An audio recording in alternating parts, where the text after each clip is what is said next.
Hey, Cheryl, what I want to talk about a little bit is wire fraud. And guys, in the listing agreement, we address it.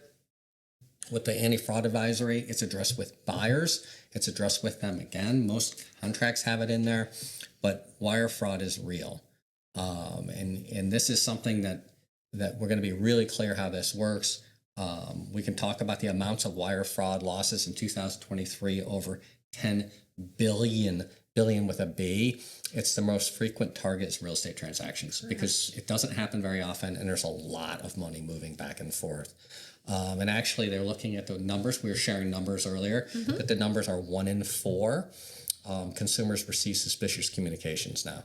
So, guys, sorry. Yeah, Phil. go ahead. But I've also got another. I came up with 2 other numbers. Of those 1 in 4, 1 in 10 are pursued, and 1 in 20 of the pursued people pay. They fall for it. So they fall for that scam. And then, so we want to talk a little bit about your role in the prevention.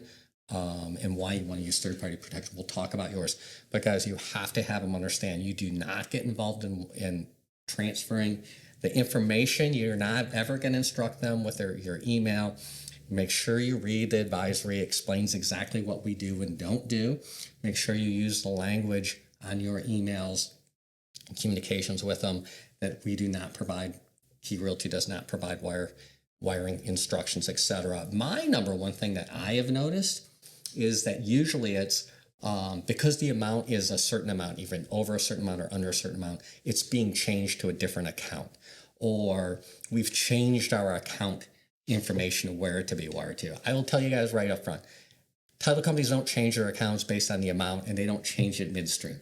So if they're getting any kind of change, it's likely wire fraud, right? We need them to talk directly to the title company. What's the big advantage we have here with what you use? We use a third-party partner called Certified, and what that does is it is a company that has top security, great encryption, that they are going to send you the wiring instructions directly.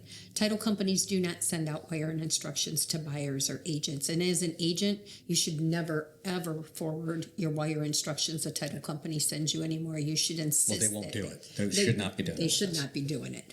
If you've got a seller or a buyer that is not tech savvy, they could go to one of our branch offices and pick up a hard copy. They need to come in and get that hard copy. Sellers, the other thing with sellers is, you don't know how many times I have sellers that'll send me an email and say, here's all my bank information. And they just send it through unencrypted over the internet.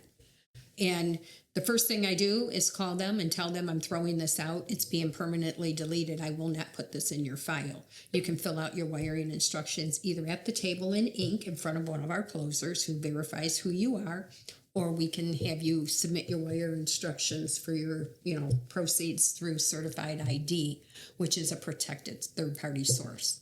It's because I think sometimes you think it's these, and we've been involved. There's companies involved in thousands of dollars. We've seen $70,000 plus go to the wrong wired out. The sellers come back and say, "Where's our proceeds?" And well, we wired it to where you asked us to. And so, guys, and it was forwarded by an agent. So you have to be very, very careful. We're never forward those wires where you're not going to be involved in that.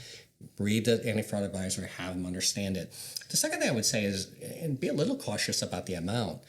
We've seen them actually approach our agents for as little as $1,500. It was an FHA transaction.